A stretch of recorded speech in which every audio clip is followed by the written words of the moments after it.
Episode 498. Are you ready? 498. Oh, That means next episode is 499. that means this pick. You know, here's the thing, Ryan. Is I think this episode needs to be a little kind of like mid to low energy. We should like Much like the Gibson 498 pickup. shut up. I forgot my water. I'll get it if I need it. Don't get it right now. I don't need it right now. Huh. Ooh, nice hum there, Steve. Hi, I'm Ryan. And I'm Steve, and this is 60 Cycle Hum, the guitar buying, selling, trading, modding, fixing, breaking, playing, reviewing. I missed one podcast. You did it. You reversed it. Podcast. Oh, okay. Yeah, it's a pod. You're listening to or watching a guitar podcast where we cover the craziest of Craigslist, the most egregious of eBay, the most really doing this again? irresponsible of Reverb. Okay. All right. And you can send ads that you find into us to our email address, 60cyclehumcast@gmail.com. And if we pick your ad as our favorite of the episode, Steve is going to send you a digital gift certificate printed on heavy digital cardstock, digital virtual cardstock, to the retailer or fast food establishment of your choice. So this Or first slow food. I mean, slow it can food, be any sure. kind of food. You have a favorite steakhouse that has gift cards? If they can be digital, you can get $25 off your steak. This first ad was sent by Steve. This first ad was suggested by a lot of people. Was it? I had people sending this to me. This is the first I saw it. I don't know if it got posted in the Facebook group, but it got posted in the Facebook chat. But the person who's sent it to us was Steve O'Neill. The instruction for ads is email us screenshots. That's the 100% the best way. I appreciate when people send me ads personally, but I'm usually reading my messages on my phone, which means I'm not really taking screenshots. We are never going to remember ads that you post to the Facebook group or that you private message to us. We appreciate the personal interaction. We're never going to remember them and file them away where they need to be to make it onto the show. So email them, 60cyclehumcast@gmail.com. The description of this $1,500 BC Rich Warlock 2000s custom is super cool.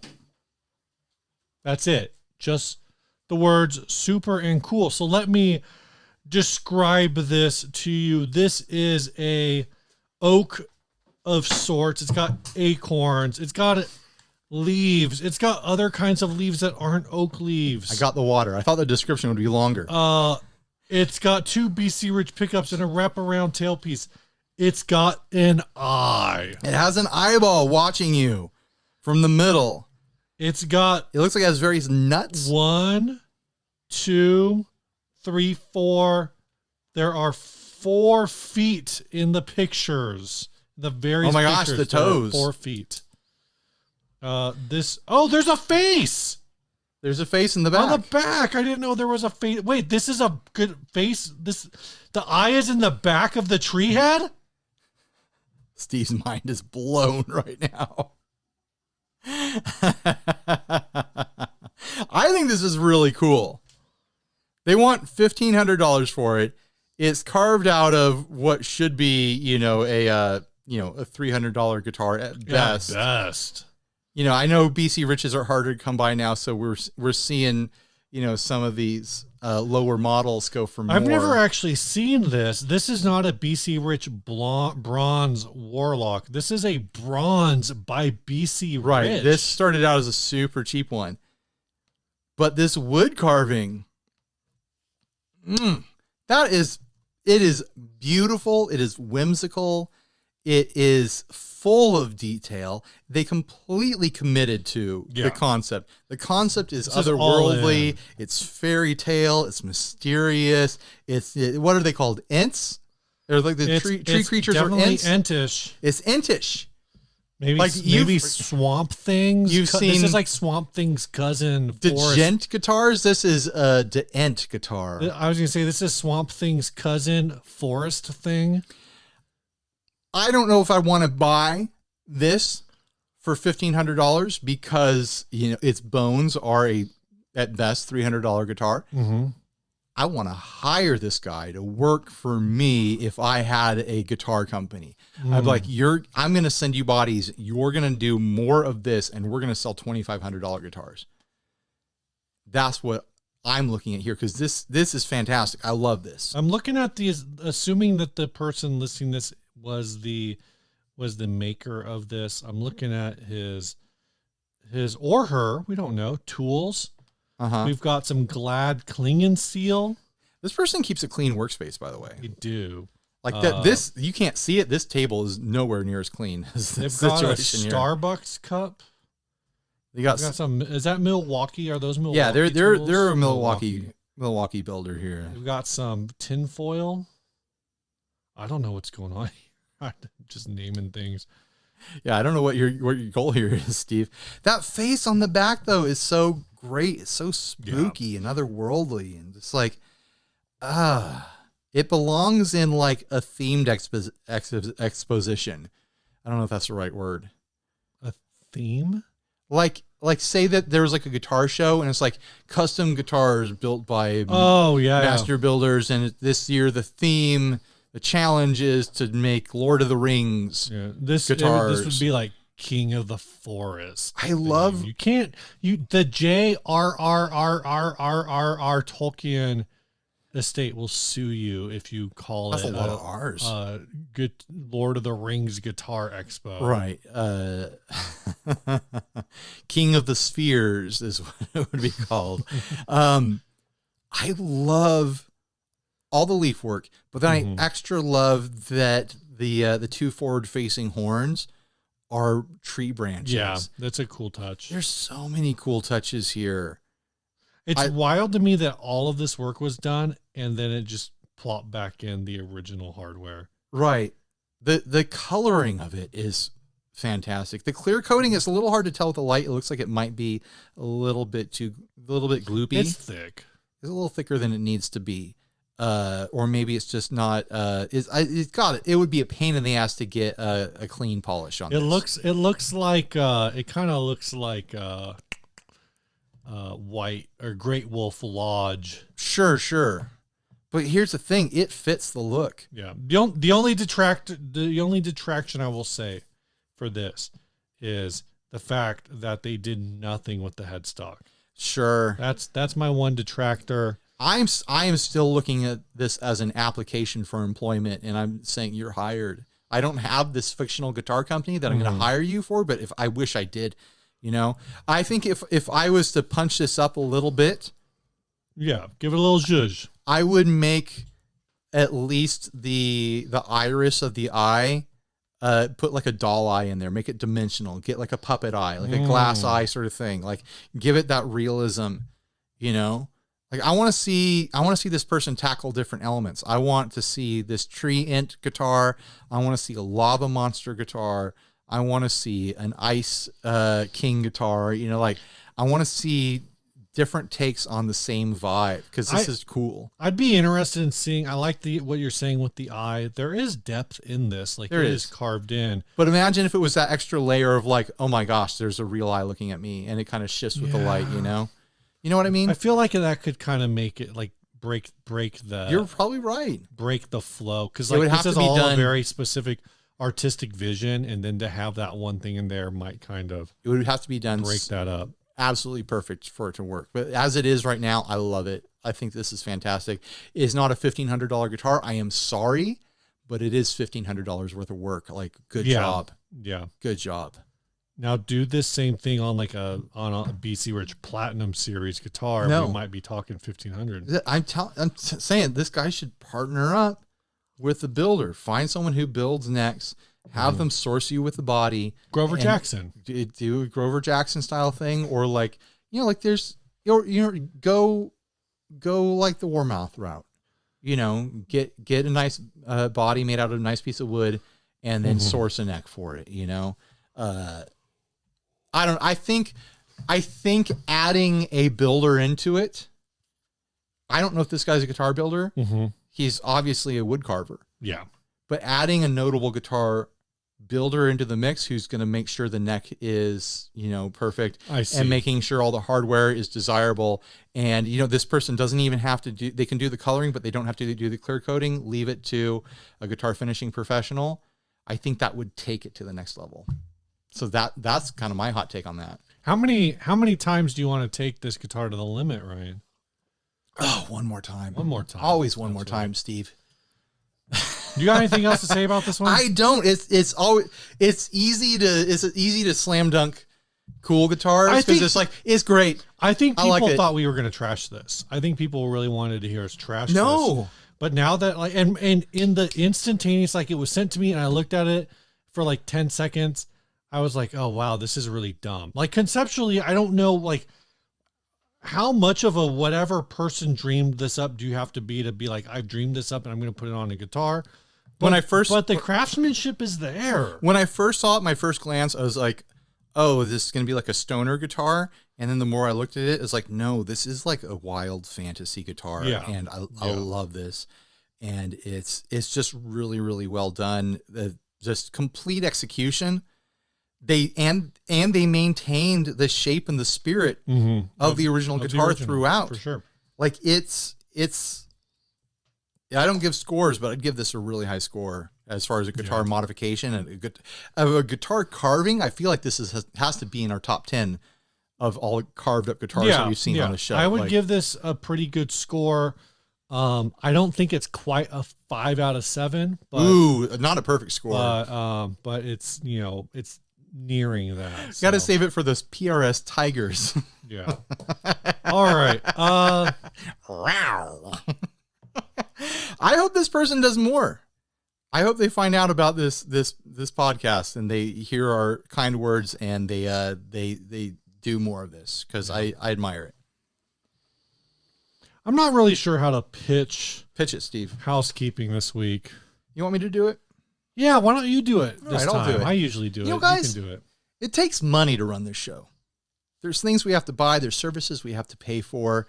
We use the money to pay for meals most times that we podcast so that I don't have to cook or my wife doesn't have to cook. It's just kind of like an easy night for us. Steve shows up, we eat takeout food, and then we podcast and take out and cleanup is just shoving it all in the trash afterwards.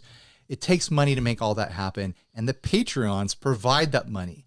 The money that the Patreons provide to this show is what we use to cover all expenses. If something is so expensive that we can't do it, is because there's not enough money in the fund. And we just that is our natural limit. We're never going to buy 60 cycle hum Ferraris over here because there's just not enough money to do it. I wouldn't rule it out.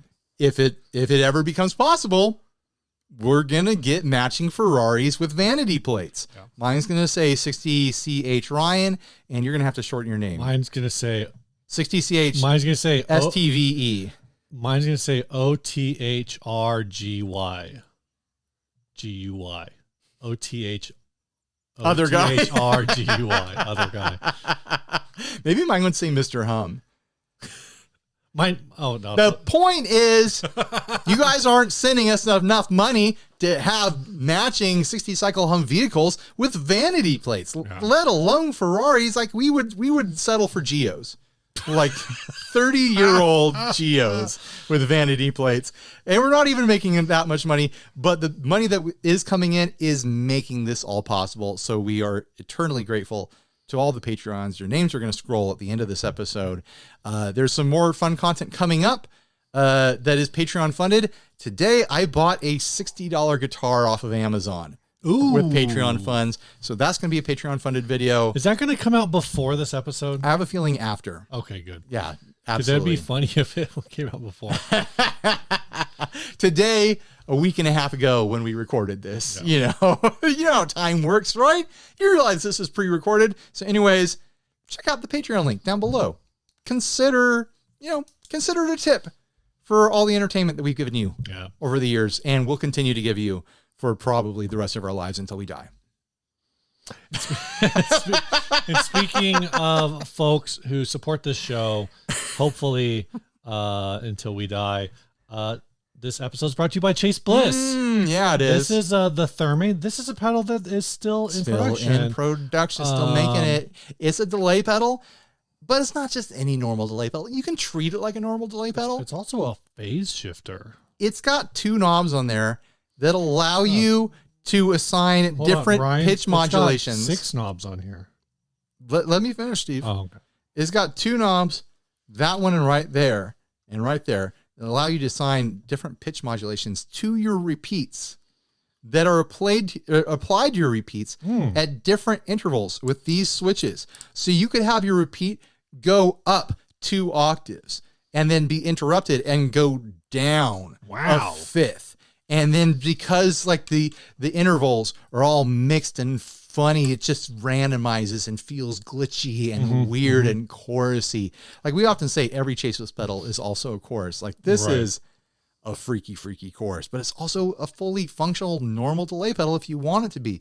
Treat it like a set ender or treat it like a weird riff builder like you do all other Chase Bliss pedals. In my opinion, this is a classic Chase Bliss pedal. This is like an excellent delay pedal all around as well. So check out Chase Bliss Audio with the link down below. Tell them that we sent you. Joel loves us and we love Joel, and we'll give him a big old hug next time we see him, and we'll whisper in his ear that everyone appreciates him supporting the show. How about that? We'll give him a kiss. I'm going to kiss Joel for you, the viewer. Right. This next ad was sent by Ralph. Watch Joel avoid me at all, like future events, because he's going to kiss me. This was sent by Ralph Pacheco. This is a custom Pac Man Les Paul style guitar. This is in San Diego. It sure is, Steve. Made by Tim Whitehouse. Super cool custom guitar. Going cheap, like $200. Have you ever heard the name Tim Whitehouse? No.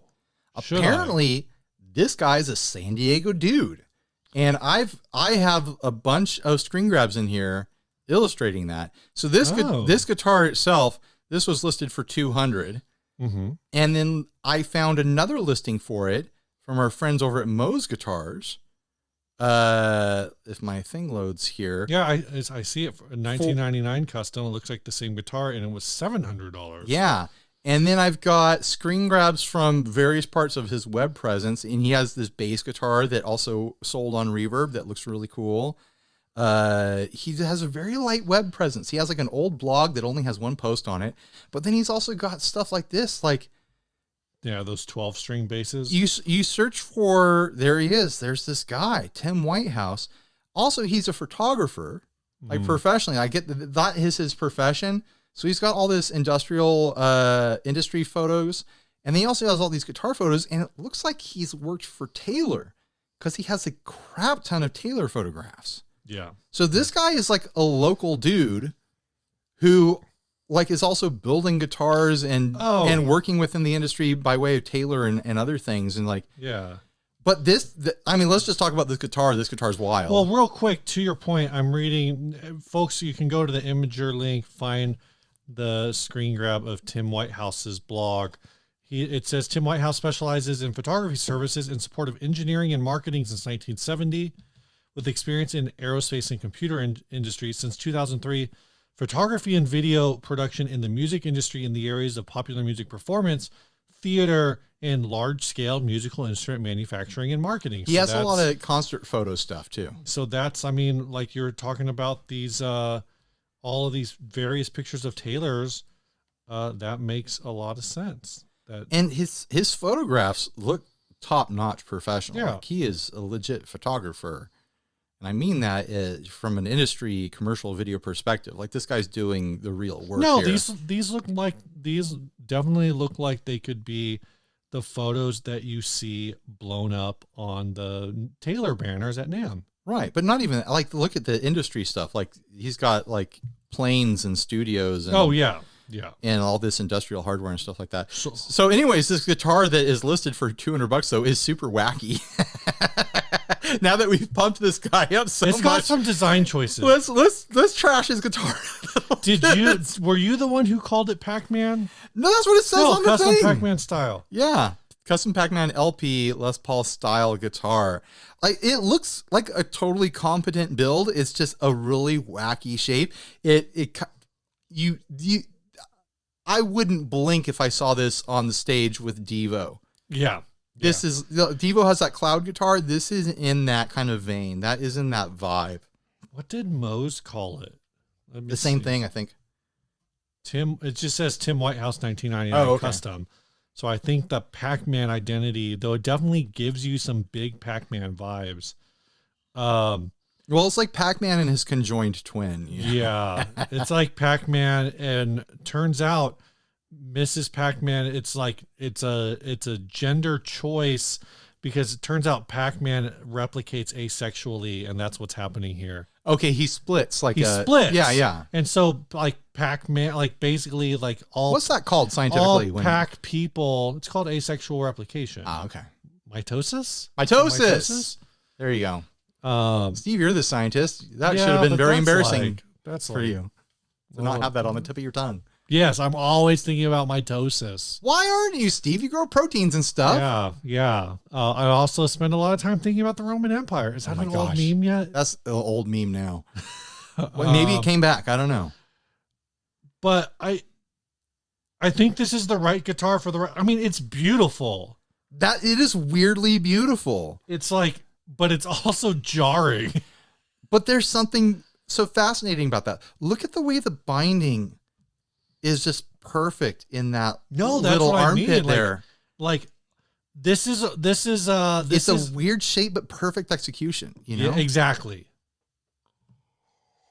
But it also has that kind of like early 80s styling where it's like, let's lean into some wood and gold appointments. It's a beautiful, that burst is hot. It's a beautiful translucent burst. It's a really pretty finish on the one on of the the things I don't usually go for bursty finishes. One of the things that honestly I hate that I'm going to say this. We got some good guitars this episode. The rosewood fretboard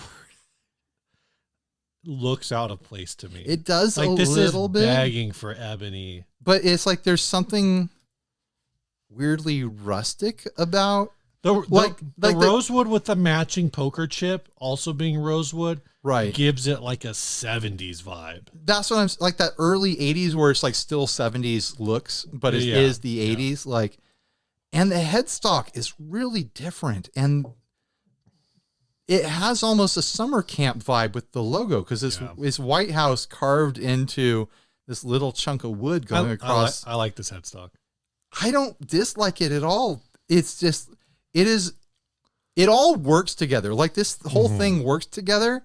It's a period piece. Like, this belongs in an Austin Powers movie set in the 70s. I don't know, like late 70s, early 80s, you know? One of the photographs in here is the guy like dangling it off of his balcony. Yeah, that's a choice. Don't like that. $200. If I had seen this, I would have grabbed this. Are you kidding me?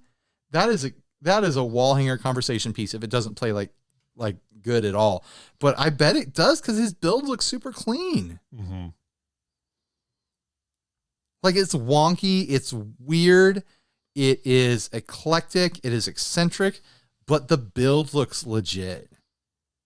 Like, I can't see any part of this where I'm like, no, there's where they really failed there. This person doesn't know how to build guitars. They clearly know how to build guitars. Yeah.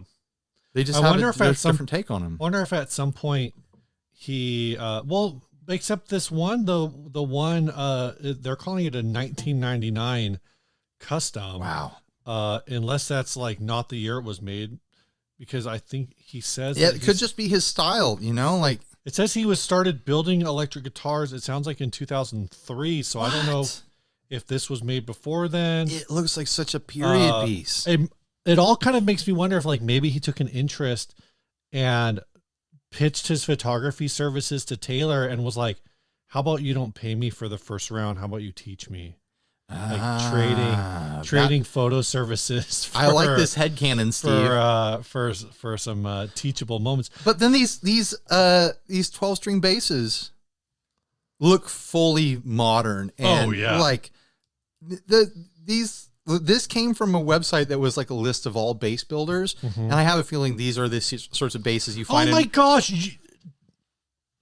Since 2005, Tim has been the official photographer for Taylor Guitars. Oh, it says that right at the bottom that I screen grabbed. There you go.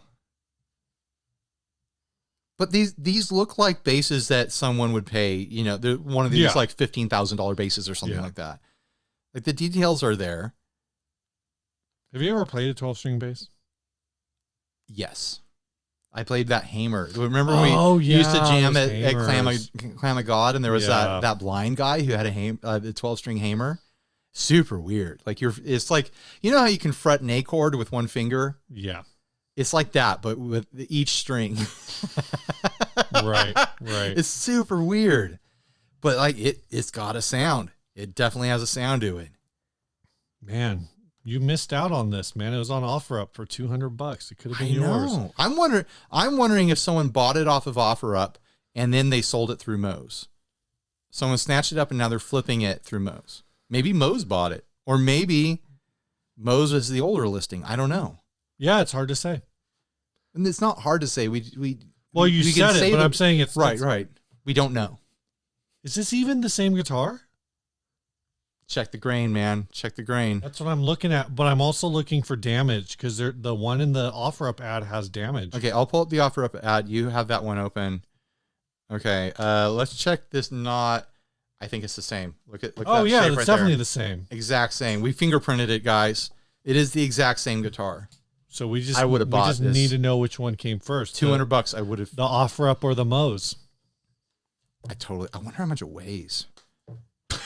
It's not a carved top like a Les Paul, but it still has a potential. How much does Pac Man weigh, Ryan? 12 pixels, well, 16 all pixel? he eats is yellow dots and ghosts. So I don't know, man. No, he eats fruits. It's hard to figure out his scale. Like he was in that one movie where he was the size of buildings. Right. But then he's only this big on the screen. Yeah. Like what size is he? You know, he's a Pac Man. Is he the size of a man? How big is Pac Man? What is his mass? How many are coming to pack? It seems like there's just one. Are the ghosts that he eats? Are those the ghosts of men? They are named. One's Larry. Pinky Larry. No. There's not a Larry? Clyde? Are you thinking of Clyde? Is there a Clyde? It's like Pinky, Inky, Blinky, and Clyde. Pac-Man.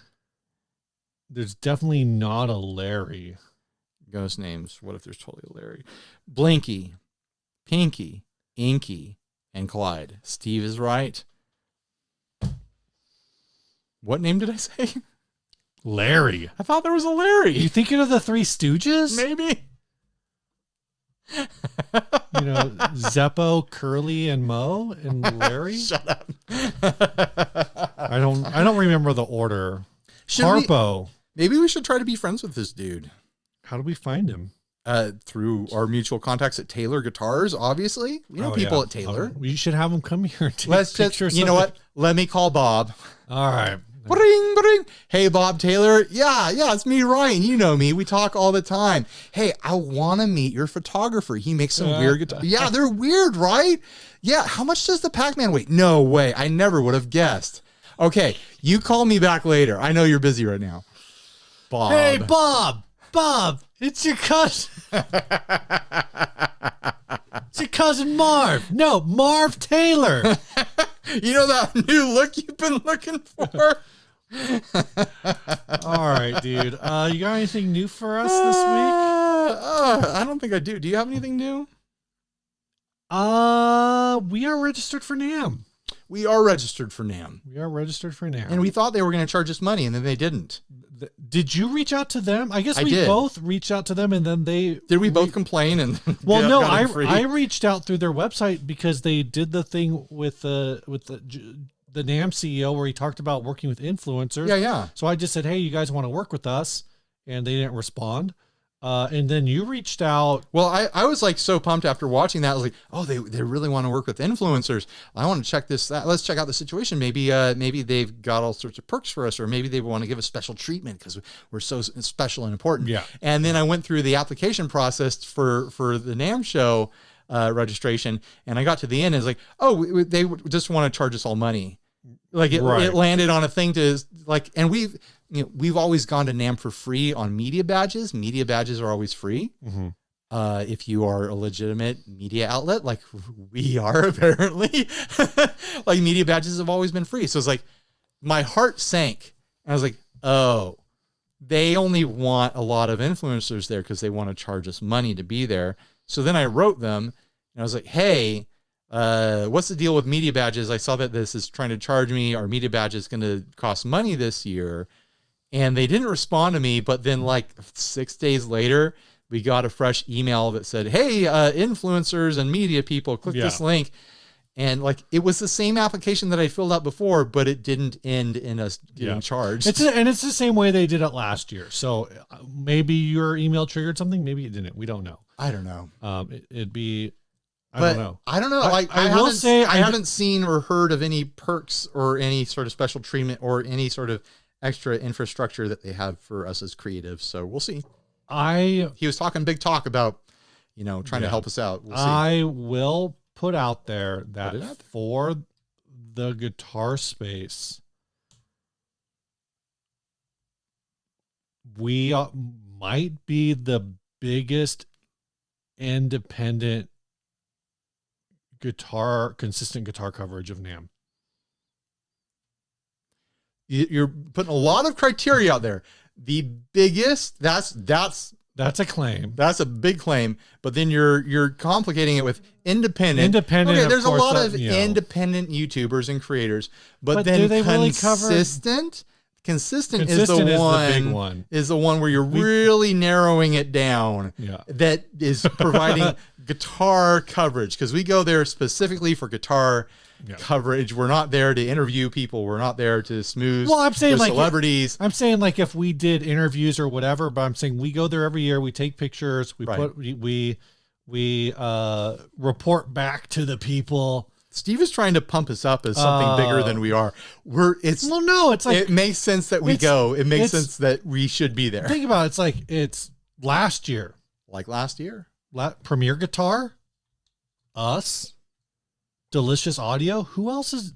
Delicious Audio does a lot of like the videos, like for just demos. They're not necessarily covering the event. KDH flew all the way there just so he could breathe the same air as Rob Chapman. His videos get much better views than ours do. So yeah, because we need to just hot take. All right, who are we gonna trash on? No. Let's do an expose now. I'm saying for our videos, instead of coming. Here's the problem: is everybody in our audience, everyone in our audience has come to know us as like kind of the podcast dudes. They know you as the surf guitar dude. They know me as the other guy, right? And what we need, maybe instead of spending this like 4 hours or whatever, it's 9 p.m. I've been here since 6, so like 3 hours so far. We're running out of time. We only have an hour left on this card, and I'm just rambling now. But instead of spending all this time making like 2 long form podcasts, we should be making like 10, just like, what is the hottest take? And all of our OG fans will be like, you never do ads anymore, you selfish pieces of shit. And we will just be rolling around in fucking cash, so we won't care. Yeah, because we'll have all that YouTube and Instagram and TikTok money. Oh, we're going to get on the Twitters. We're going to get on the threads. And people are just going to be like, these guys just drop the hottest opinions. So hot. I'll fight about them for weeks and weeks and weeks. Ryan, all I'm saying is... saying we need to go full Joe Bonamassa? All I'm saying is that we are the largest, consistent, independent, Southern California-based, middle-aged, white and 1/4 Asian, like total... Quarter? Well, because you're full white and I'm half white and half The Chinese. Show is quarter Asian. The show is 1.7 or 1.5 white people and half of an Asian, so that's a quarter. How terrible it would be if we were like advertising, yeah, the only guitar podcast with half an Asian, and then the camera pans and it's just an Asian guy cut in half. Whoa. Yikes. It's his top half. He can still talk and everything. Which half of you is Asian, Steve? Top or bottom? But or is it left or right? Is it hemispheres? But so yeah, I don't know if they're doing media rollout that way, where they're just reaching out to people who they know have attended. Because that's the other thing is they know when they send out, they know if you showed up or not. Sure. Right? Because you either picked up a badge or you didn't. Yeah. So I would think that a lot of the media folks who came last year are probably also getting the emails this year, but I actually haven't asked. I've not asked around. This is a really long way around of you trying to hint that we might have priority. I know I'm not saying we have well, yeah, maybe we have priority, but it's Steve is saying that we should have priority. We've earned it.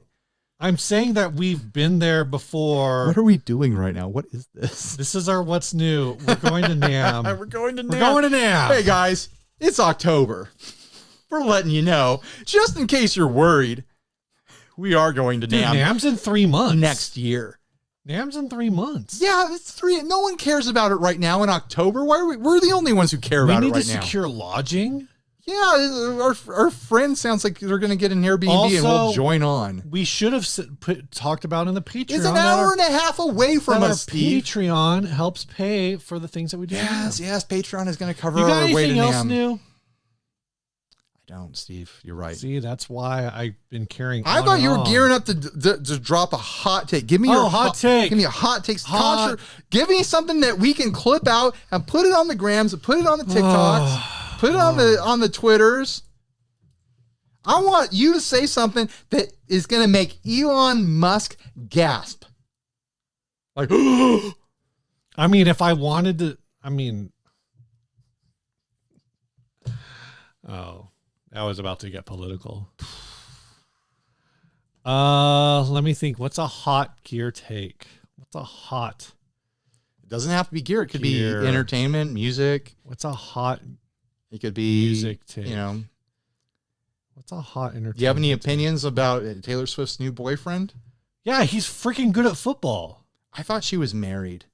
You thought Taylor Swift was married? Yeah. I have no idea. I'm actually glad you thought that, because I thought she got married like a couple of years ago and was happily married. I don't know. She did. I don't know much about her. She did date one dude for like several years, which is like the longest. Here's my hot take on this topic. It's not even that hot because lots of other people have. You have to deliver it like a standalone thing that we can put onto social media. Why does everybody care about how many people Taylor Swift has dated if a dude, which many men do, like if a man dates 10 women, if a man dates 10 dudes, whatever, people are like, oh yeah, you're dating all the other people. But when Taylor Swift does it, they're like, she's just trying to write more songs about more dudes. Like, who cares? Like some of the most famous dude musicians in the history of all dude musicians have written songs about their bandmates' wives. Are you talking about Paul McCartney? Yeah, there's been others too. Like, I'm just going to sing the song about your wife and then I'm going to sleep with her. Like the band stays together. Wasn't that like an Eric Clapton thing? You could probably list so many people. Yeah. Famous men musicians, rock star musicians, famously sluts. Just gonna put it out there. It's just a whole thing. See, my hot take is a little. We need to work on our hot takes because that was also sloppy. We can't. No, it's got to be like 10 words. It's got to be We gotta work on our craft here, Steve. This is why we're not Joe Bonamassing all over the place because we can't get it down to 10 words. I got it. You ready? Yeah. Wampler pedals, small form factor, huge dicks.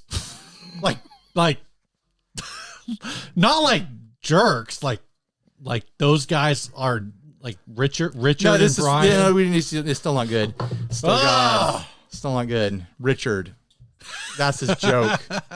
It's a Richard his joke. Name, that's one of the. I know. That's one of the guys. Yeah, this guy. I know. Hi, Richard. Hey, Richard. Hey, Brian. Hi, Blake. Adjacently. We don't have hot takes in us, Steve. We don't. We're not hot take guys. We don't have that in us. We're slow burners. We're slow. We're just a couple. We smolder. The hottest take I think I've ever made on this show, I bring it up every once in a while, is that the Confederate battle flag is a participation trophy. That's probably my all-time hottest take. Here's a hot take. I made that hot take before people were tearing down statues. Here's my hot take. Driving around today, Steve, I heard the new Blink-182 song. I haven't heard it yet. Start at least 3 or 4 times. I maybe made it like 30, 40 seconds into it. And I'm really hoping this time around, everyone else gets on my team and realizes that Blink-182 is not a worthwhile band and they suck and you shouldn't listen to them. There's a hot take. Do you think they were ever good? You saying they were never good? Good is so subjective. I'm going to say they were always annoying. Damn it, man. Jeez.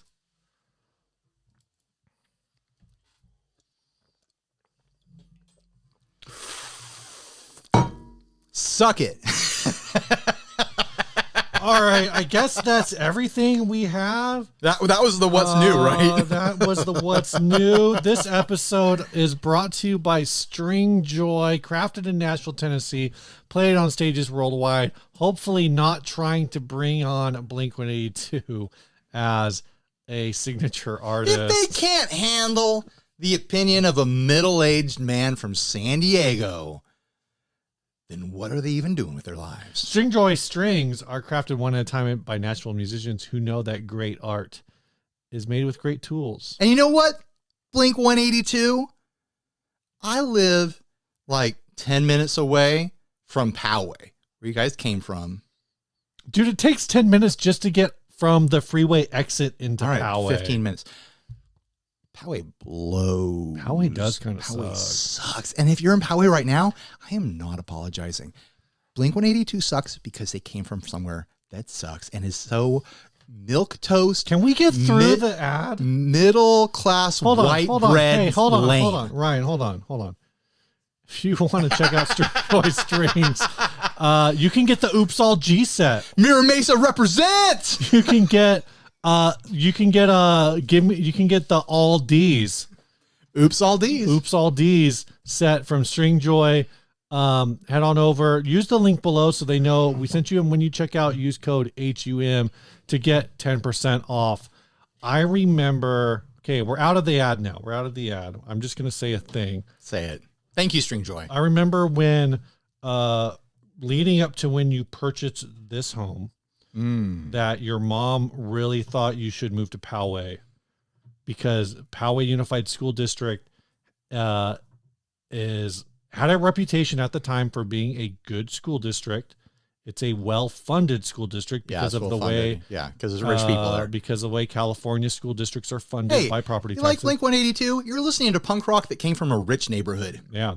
Where people pretend to be cowboys because there were horses there 50 years ago. To this day, every time something bad happens in the Poway Unified School District, I take like a little bit of like Schadenfreude. There's that kind of makes me a horrible person in some regards because some just horrifically bad things have happened in Poway over the last like 15 years. But that's what privilege leads to. But those are things that like I still think about, like, oh, what a few, like one, like a minor thing was like the school district was running out of, or someone was like embezzling money out of the school district or something. And I was like, oh yeah, of course they were at Poway. Right. But there's also been some like outright horrifically bad things to happen there where part of me was like, oh yeah, not so nice of a neighborhood, was it? Yeah. When people say that Poway's nice, they're just saying that there's rich people who do happen to live in the hills. So, yeah. And those hills have eyes. But the Poway proper, really not that nice. Like, really just like... It's just suburban, and it's like newer suburban homes, and it's tied to like an island community. Like, here's the difference between Poway and Scripps Ranch. Scripps Ranch is next to Mira Mesa.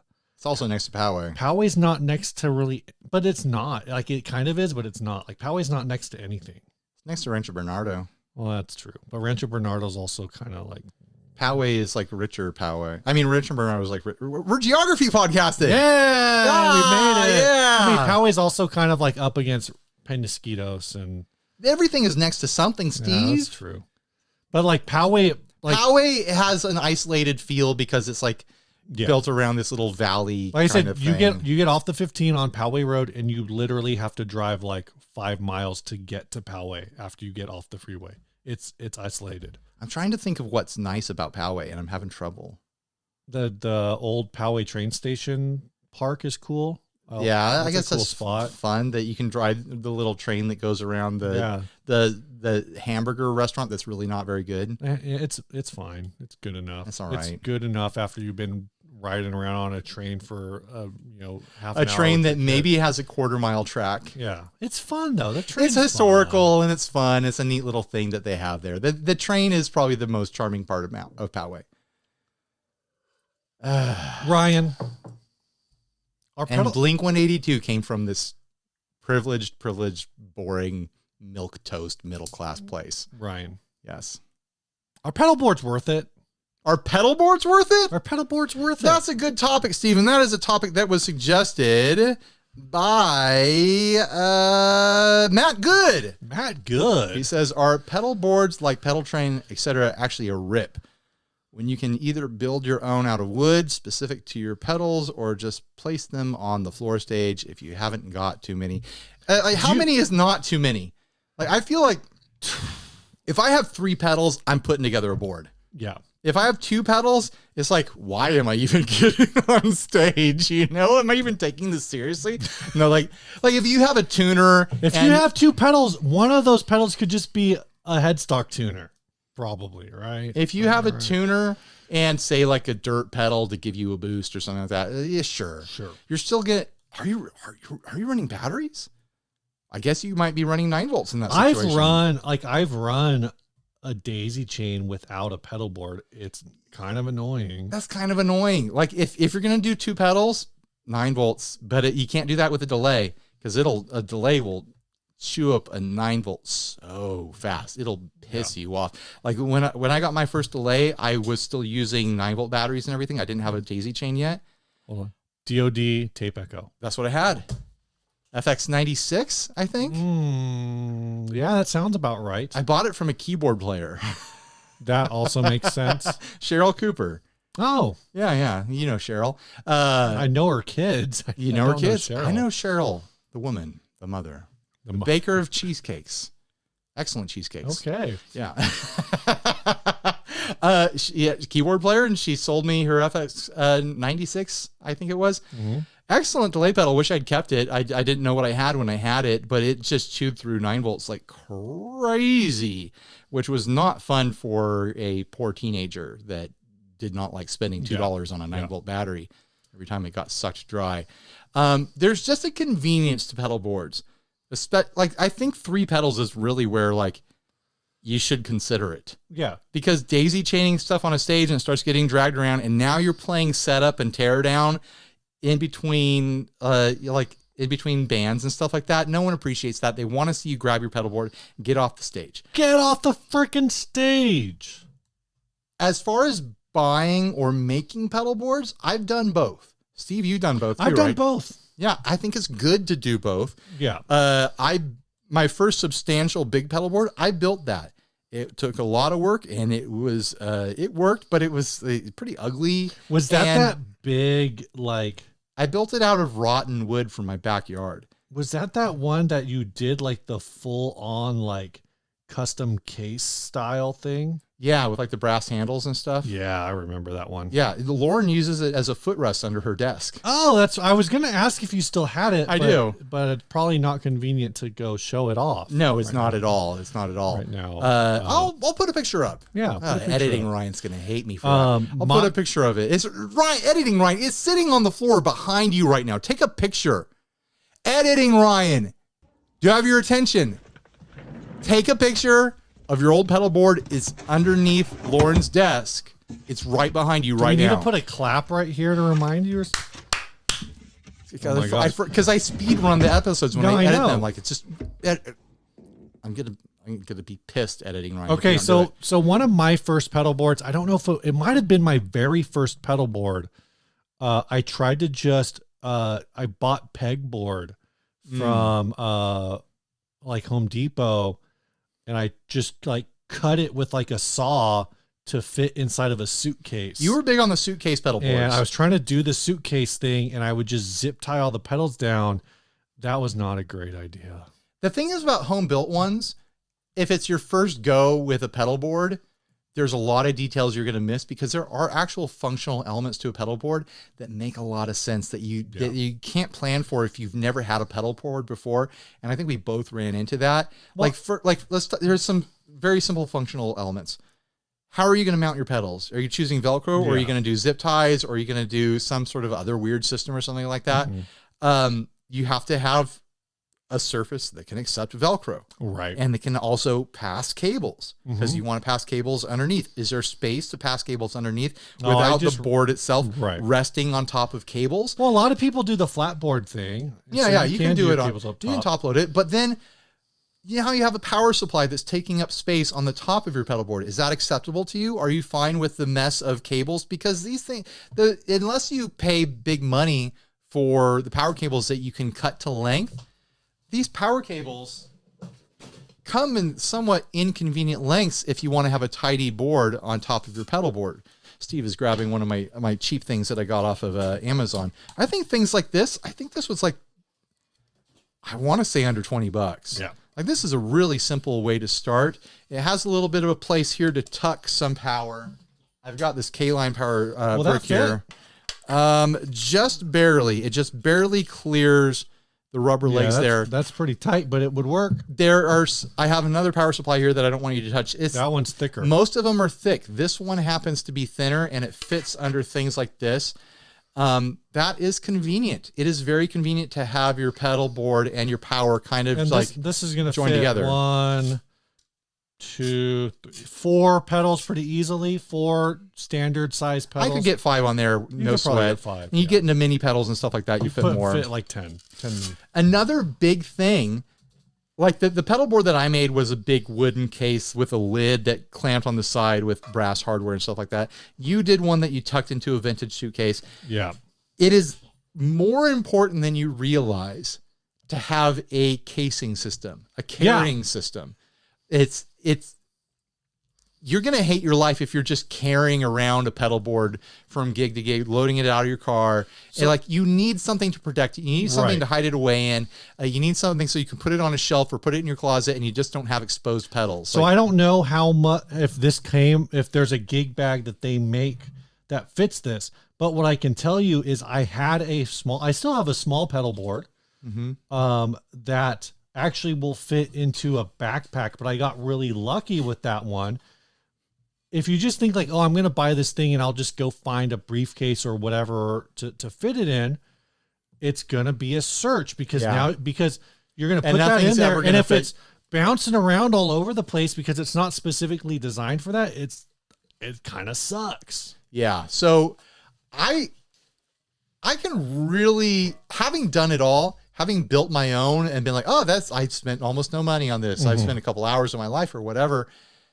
Looking back, your first pedal board, it's okay I know you want to be thrifty. Maybe you're a kid and you don't have a lot of money. I'm not talking to anyone specific. I'm just saying maybe you in general out there. You're a kid and you don't have a lot of money and you don't want to plop down $200, $300 on a pedal board system. I get it. There are cheap options out there. You don't have to go name brand, but look for something that has some sort of system for mounting that makes sense. Velcro is really common and functional. It works great. Has a place underneath to tuck a power supply. I personally am not interested in flat boards where the power supply is up top. I'm not into that. I want my pedals on top. I want as much functional space as I can on the top. I don't want to dick with the power supply the rest of the time. And then something with a case. Like, these are basic criteria to me. If you feel confident that you can do that with a home build, it's a fun thing to do. It's totally a fun thing to do. I built a pedal board out of a toolbox that I bought from Harbor Freight for $18 or $20 or something like that. There was a little tray in the top, and I cut the top panel off of it with an angle grinder. And then I put 2 little slats of wood in there and screwed them in and put Velcro on the top. And it's like, oh, here's a cute little pedal board. Right. And I just daisy chained off of one spot to power 4 pedals, I think. And I used that for Dinosaur Ghost for years. Right. And then And then I would use the rest of the toolbox to hold cables and the power supply and things like that. It was just a functional little thing. You can find existing boxes and build pedal boards into them. If you're crafty and creative, just keep those criteria in mind. Fastening system, Velcro, zip ties, whatever you think is going to work best for you.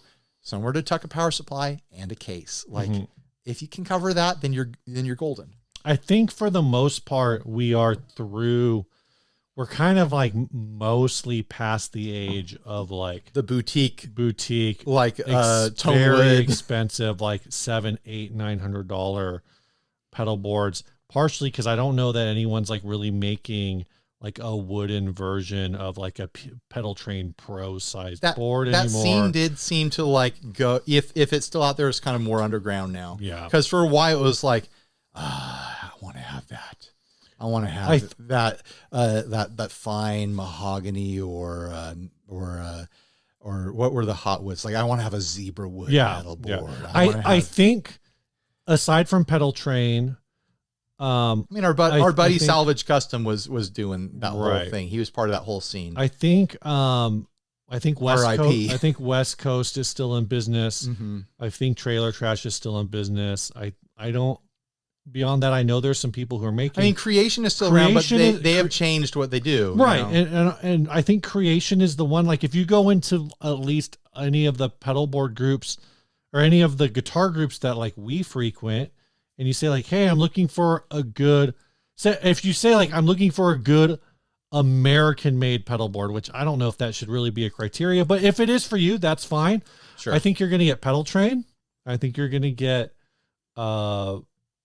You're going to get Creation, and then you're probably maybe going to get like, I think you got a Fender board up there. I have a Fender board up there. I like that Fender board because it came with a power supply that works really well with the design. It also came with a bag, and I don't have a bag for other pedal boards that size. I will say I really, really like the D'Addario Expand boards. And the D'Addario Expands I think are really popular. But I think the main problem with those is that they don't come with a bag. You have to pay extra for it. And the bag that it comes with is sized for it fully expanded. Oh, interesting. So it's like, I keep mine not fully expanded. I keep it fully collapsed. And then when I have like an extra pedal or two, it's like, okay, I can stretch this out and put a couple extra on here. So if I got the bag that it's supposed to come with, it would be like this long, where I need a pedal board bag like this long. And so you're going to, and again, the bigger issue is just that you're not utilizing that. So now you need to put, I mean, I guess you could put cables, or you need something to fill that space. I'd shove a bunch of stuff in there. Not bouncing around. I'd shove a bunch of stuff in there that I don't need to shove in there because it fits in my guitar case. So like I used the bag that came with the Fender board with my D'Addario Expand. And so with the D'Addario Expands, I think you get one, you figure out what size you're going to use commonly, and then you buy a case that'll fit that. Right. You know? I think the bigger your board is, the harder maybe it is to build one. Small boards are, if you're going to build a 4-pedal or 5-pedal pedal board, you can probably find all sorts of different carrying cases that'll fit in nicely. For reasons, I guess. You could put it in Tupperware, you know, like as long as you can store it somewhere where like your pedals are gonna be safe from the elements, and you can put it on a shelf, or you can put it in and out of your car. Like a Tupperware is fine. If you can fit a pedal board into Tupperware, why not? I didn't super want to like ever talk about this, but I'm going to talk about it. Here we go. There's an Instagram called Speed Designs Canada they do like aluminum framework. And so they actually sell a pedal board end caps that fit like a 1x4. So you buy 2 1x4s, you just put these caps on each end. That's smart. You basically can make a 40-inch long, like 9-inch tall. And you can go to Home Depot. Those look like shelf brackets. Yeah. If you got basic tools, you have a hacksaw, you have an angle grinder, you can get shelf brackets that will probably do the same thing and just cut off the parts that you don't need. But that does look clever. Yeah. It's I wonder how the power supply thing would work. There are hyper. You wouldn't thin, be able to do the power right. supply thing the way that you would want. But to if you it. put bigger You'd legs on that, if you put like bigger rubber legs on the bottom, right? You could maybe modify. You could get creative with it. Anyway, there's some things there, but I think after a certain size, like the wood starts to get bulky. You're dealing now more with like flexing and stuff. I'll say this, like to me, and if everyone's utility will change to me, like the pedal train junior, PT junior size, which is I think now it's called the Junior Classic, might be really close to like the perfect pedal board size. I think I fit 10 pedals on one of those. I own 2 of them. I think like and the board that I built is just ever so slightly smaller than a pedal train. So I basically have like 3 PT junior size boards. The one downside I will say isn't that it's not the fault of the PT junior. It's the fact that like maybe the next size up is a little bit better, but you're making a weight trade because it's like, okay, like 10 pedals for my back seems like the right amount of weight. Anything beyond that, I'm like, now I feel like I'm hauling. There's somewhere in that like 8 to 12 pedals range feels really normal. Yeah. Like if you've got 3 pedals, it's like, do you really need any of these? Yeah. Where like, if you have 8, it's like, okay, you have a plan here. Mm-hmm. You have like 2 drives, you have a delay and a reverb, you have a modulation, you probably have a volume pedal and like a tuner or something like that. Yeah. And then some freaky pedal. And then like you expand that out by 4 more pedals and you're like in this normal range. I think past 12, you're starting to get into like, oh, this guy's got a serious pedal situation going on. I can't really see it, but is the Fender one kind of like a PT2 size? I don't remember what the PT2 is like. You want me to grab it? I think it's like a 16. You can fit like either 14 or 16 pedals on a PT2. How many pedals you got? Well, you're wrong because this one only fits 6 pedals. Oh, yeah. Okay.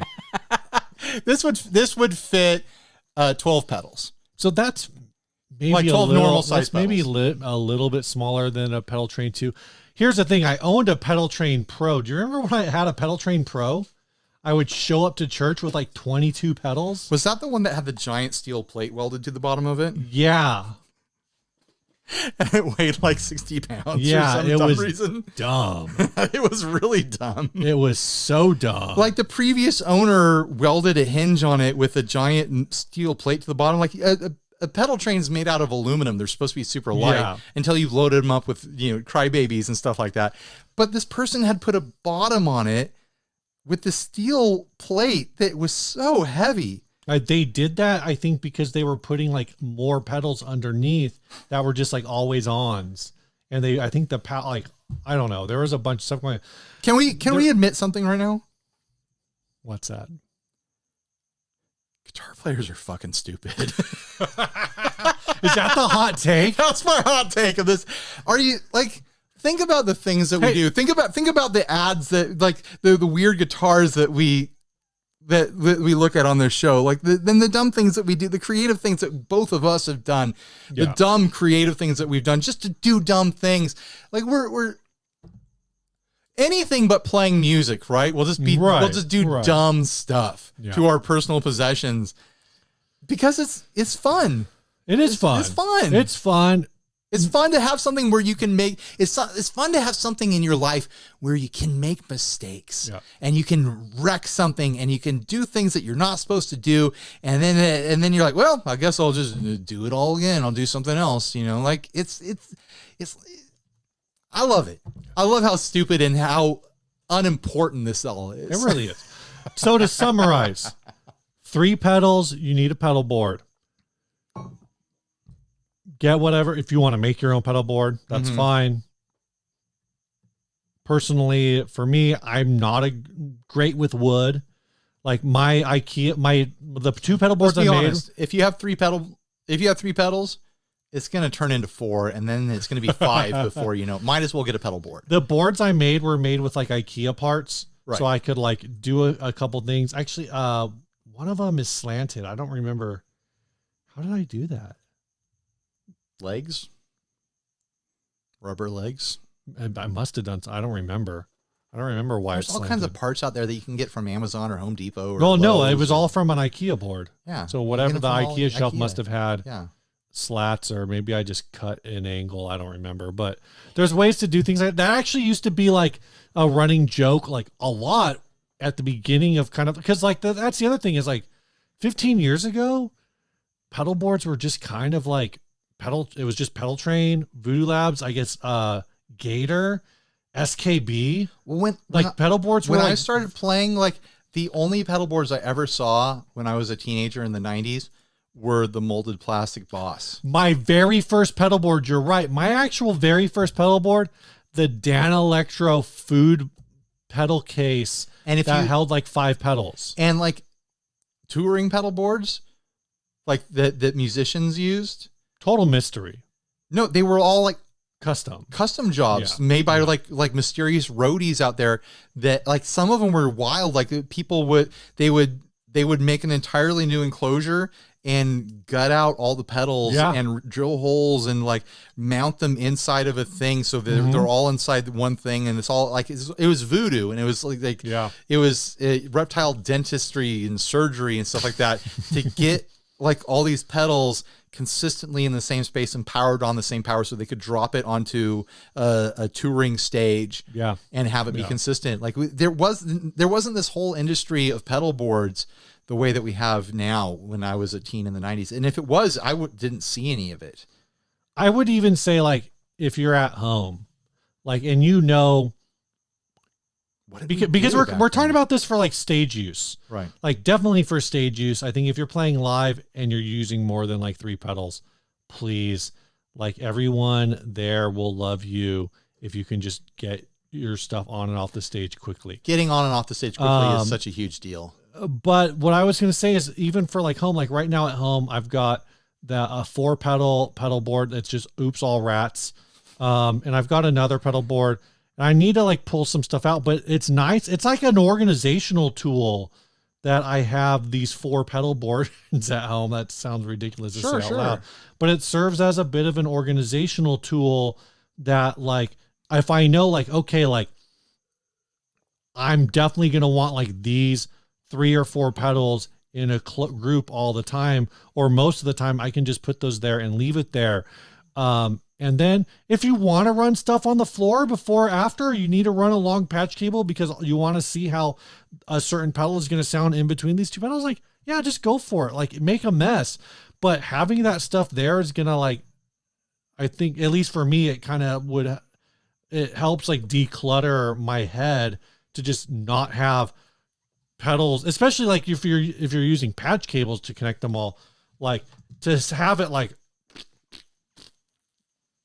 this. I Like stopped paying attention. I don't even know what Steve is talking I'm about. saying, anymore. like I'm saying about Steve, like Steve is over here playing dolls with pedals. because like if you have your patch cables and your pedals aren't fixed to anything, so if they're on a pedal board, they're all relatively vertical. Are you making a case for Velcro right now? I'm making a case for just I've seriously just, like, blacked out for a while. I'm making a case for visual organization.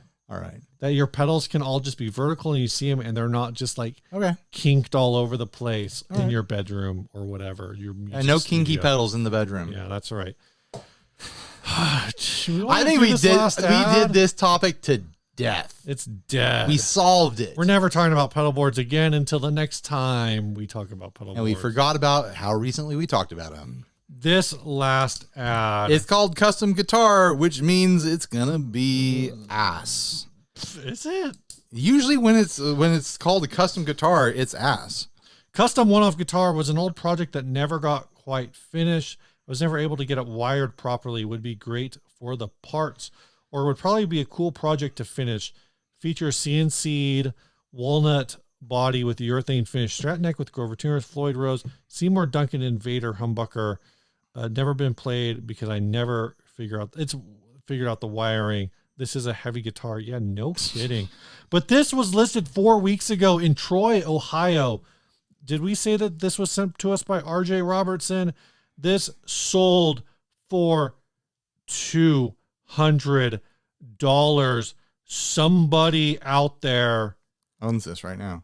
Owns this, and somebody maybe they bought it for parts. Has already flipped this for a nice profit. Yeah, because it's got a made in. It's got a crafted in Japan Aerodyne fender neck on it. It is weird. So that Floyd Rose, and it has nice pickups in it too. That Floyd Rose nut, I think, is aftermarket.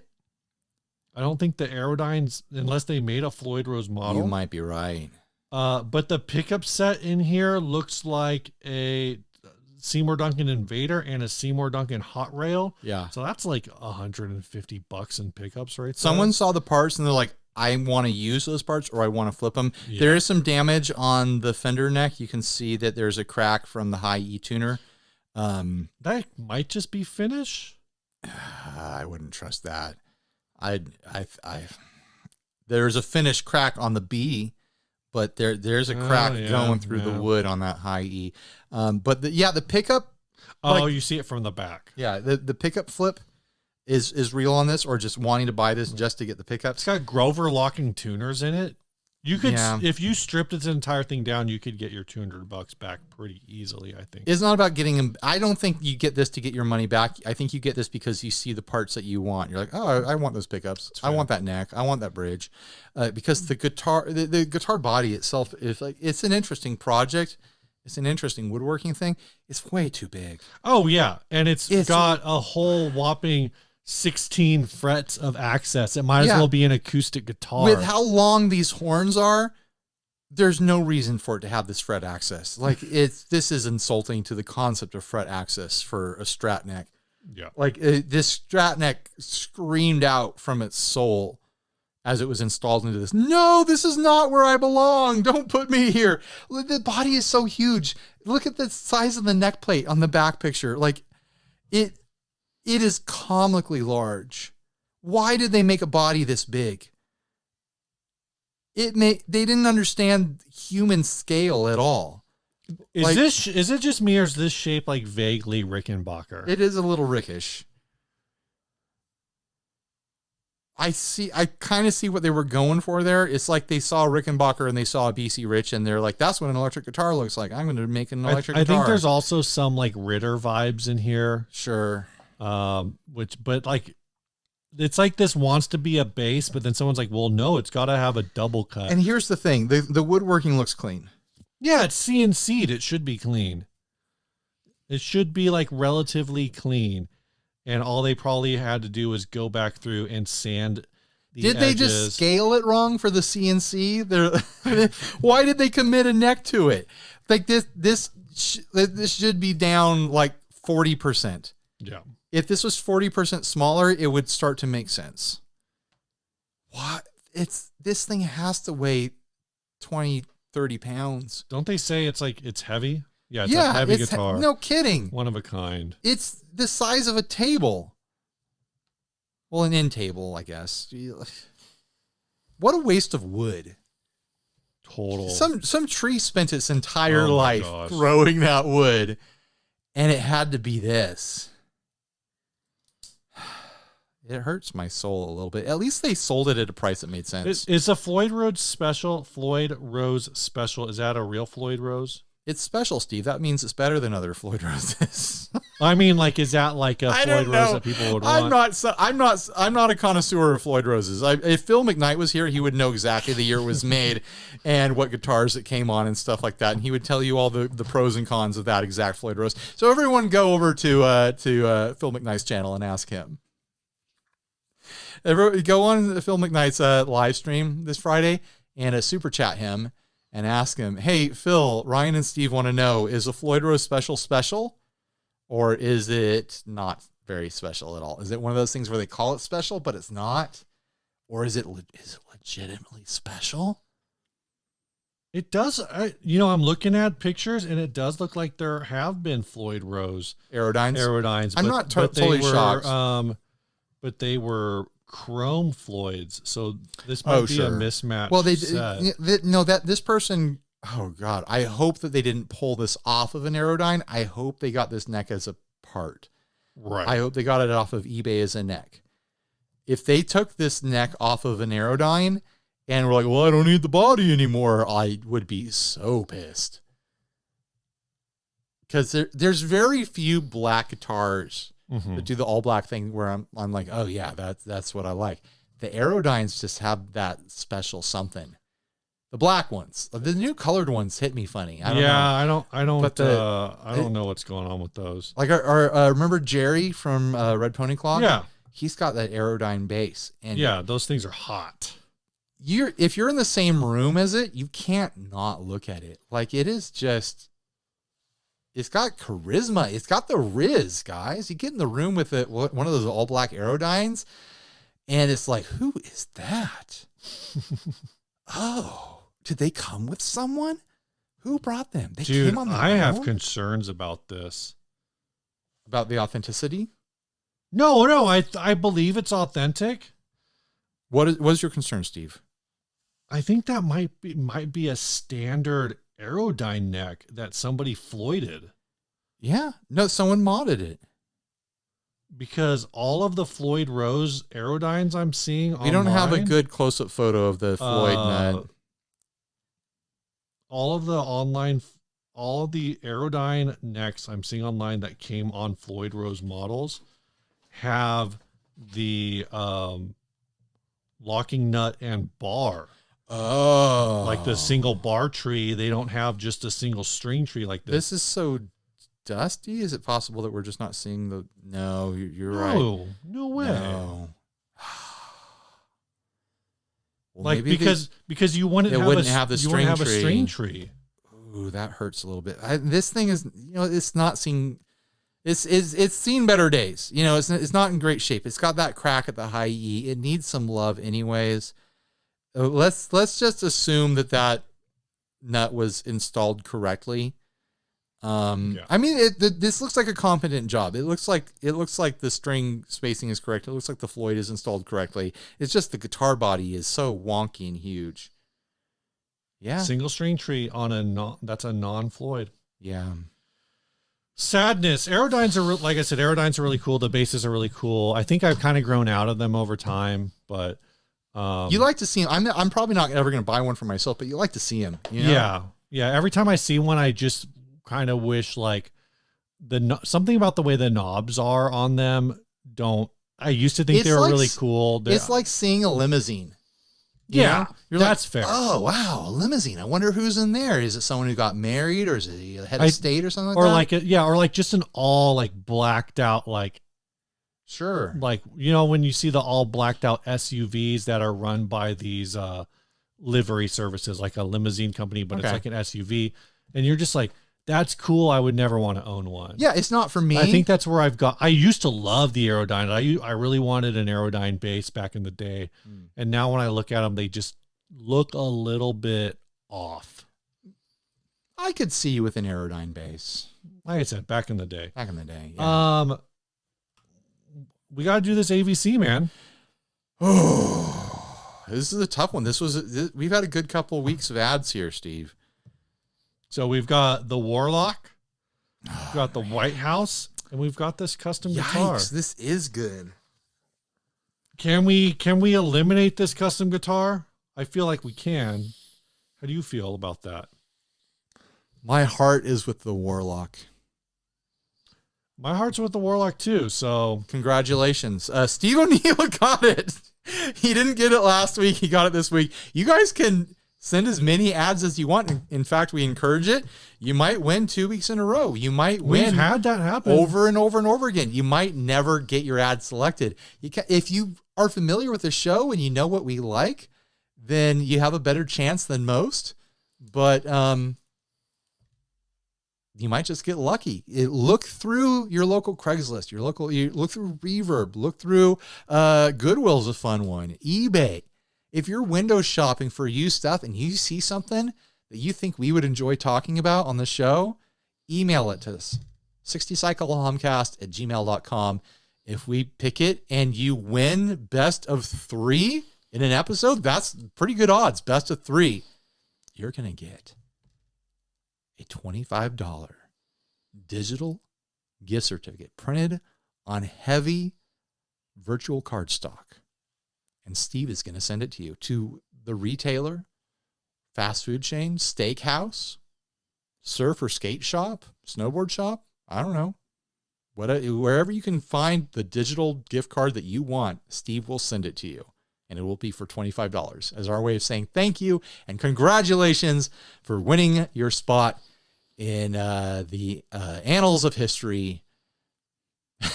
I've run out of things to say, Steve. You've abandoned me here. Ryan, no, I'm letting you do. Ryan, I want to ask you a question. Ask me, Steve. Are you familiar with the musical artist Joe Jackson? Yeah. Here's a track from my new Jazz and Pop Tail Days album for your podcast. No. I used that Steve, same don't. Stop SX guitar you recently had on your show for the rhythm part. Please let me know when you'll be playing my track, and I'll get some of my fan base to check it out. Vinny Zumo, former Joe Jackson Band guitarist. What? So I looked it up. Vinny Zumo played in the Joe Jackson Band for like 6 years. That's crazy. Hi, Vinny. That's crazy. Hi. No. You ready to listen to the song? I am. Okay.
Oh, I love that. I am tickled pink right now. I can't believe it. Thanks for sending that in. Oh, I love all this, that like hyper musical dissonance, that jazzy dissonance. And that album is called Jazz and Pop Tail Days. Try to find a link to it. It looks like some of it might be on YouTube. But I'll try to put a link down. That was a lot of fun. So much. Those transitions are so much fun. Just like just changing gears so many times in one jam. Like, that was great. And it's so tight. This has been a great episode. Yeah. Thanks, Vinny. The best episode of the year, maybe. Do we deserve an award? Oh, I think we deserve all the awards. I want to thank everyone who helped. I want to thank God. I want to thank my parents. I want to thank Steve. Yay! Bye, everybody. Stay grounded.